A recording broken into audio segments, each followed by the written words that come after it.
Hey guys, what is up? It's ArcadeCode here, and welcome to my Java tutorials.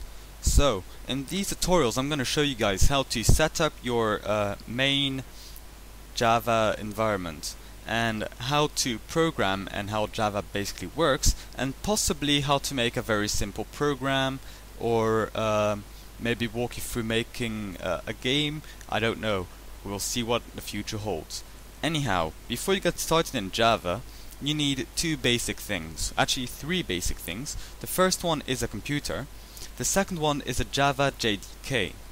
Now, the Java JDK is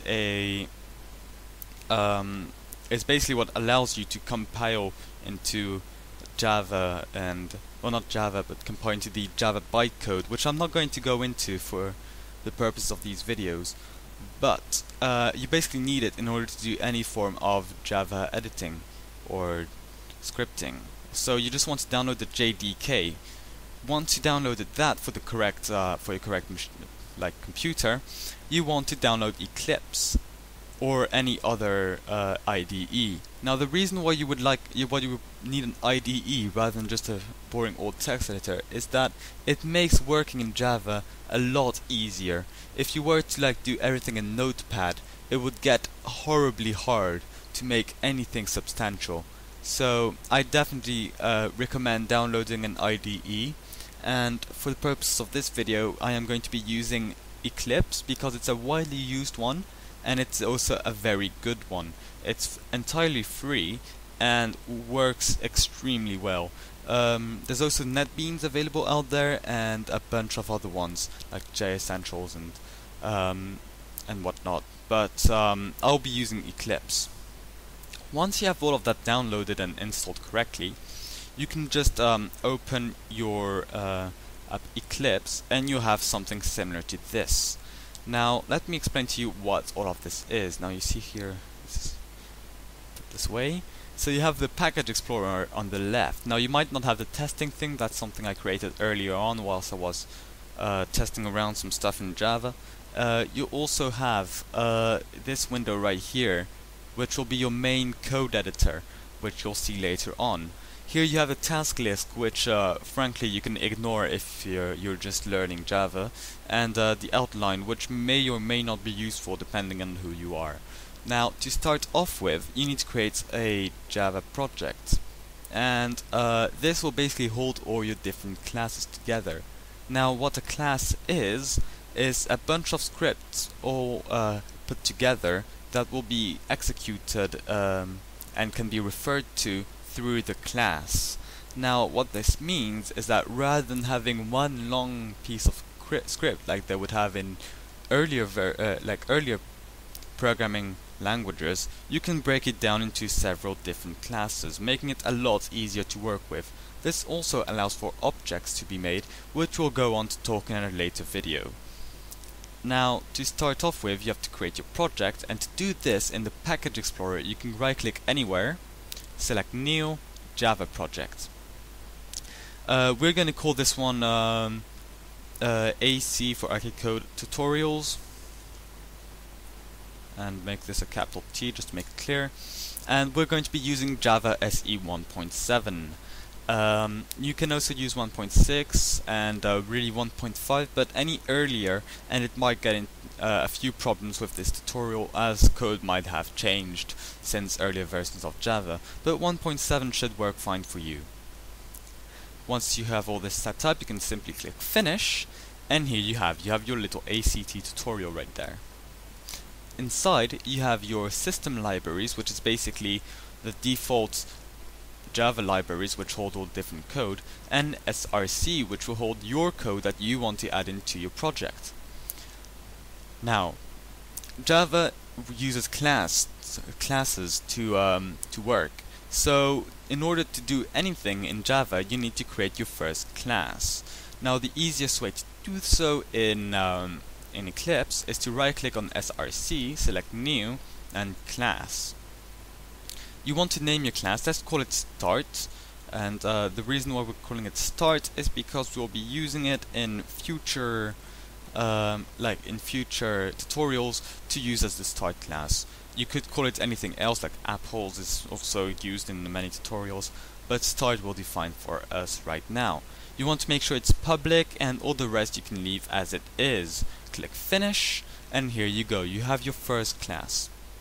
Now you can see on the left it actually creates a new package. It called a default package. A package will hold different classes together to make it clear what they're supposed to do, where they belong, etc.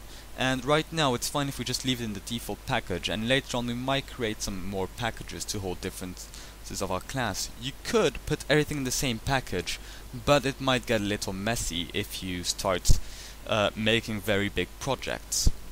Now, in the start.java right here, you can see that now we have some code. So it says public, class, and start. Now what this means is that public means it can be accessed by all the other classes, it can be seen. It's like if you had a museum, the museum's public, anyone's allowed to go there. And start is the name of the class, and class just says it's a class, very simple. These curly brackets here say that anything between them will belong to this class. Now, right now, if you try to run it, it won't do much. Even if we select Java application, it just doesn't work. There's an error because we have nothing to say where to start. So to tell it where to start, we need to create something called a method. Now, what a method is another bunch of scripts within a class which are all executed periodically one after the other when called. A method is called through code, and we will see how to do that later in future episodes. Now, to start off with, we need to create the main type, the main method. To do so, you just do public static void main, and then you want to put normal brackets and string args and these square kind of brackets, and then you want to put curly brackets and press enter, and the other curly bracket should fill in automatically. Now let's go over this code right here. So we just created what I called a method. Now I'll explain what a method is, but what exactly does all this stuff mean? Now public again means that everyone is allowed to see this argument, and everyone, like all the different classes, are allowed to say I want it to be executed. And this will be much clearer once we actually do it. It's kind of abstract actually programming, so it's hard to explain. Static means it doesn't change, and really you could leave it out, but for the purpose of the main class you have to put it in, otherwise it will not work. And void we'll talk about later. All I can tell you right now is that most of the methods we will use will have void in at the beginning of the videos, but you might notice that the more complex we get, the more we'll see different types, and basically it's the return type. Now those of you who know what programming is will understand, but right now I'll just leave it out and explain it later on, because it's quite a long subject to explain. Now that we're inside, you see this main method, we can actually start writing code that will actually do something inside. Now, what most tutorials seem to do is start off with the hello world tutorial, which is actually a very normal thing to do, since it is probably the simplest form of programming out there. So what we're going to do is simply write system.out.println, and inside we're just going to write hello world. Now let me explain what all this code does. So system.out.println is the method. Well, actually println is the method, and system.out is actually the address. Now the address is basically where the method is found, and if you want to refer to a certain method, you have to say where it is.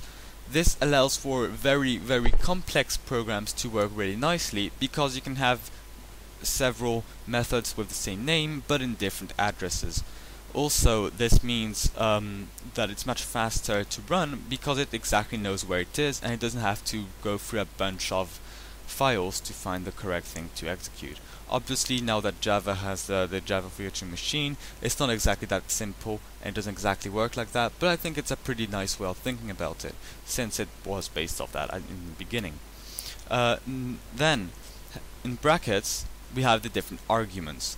An argument is basically the information we want to pass on to the method. So basically we want to say, I want you to do this, but I want you to do it with this. For example, imagine you had a math problem in maths class and it said find the difference between like A and B, and then you had all the different sub-questions and it said 5 and 6 and 4 and 5, and this is basically what it is. We're telling it do this, and we're giving you with this piece of information right here. So now if we save it and press play, we can see in the console down here it said hello world. Now we could really write anything, could put hello world 1 2 3, and then when we run it, it will also hello world 1 2 3.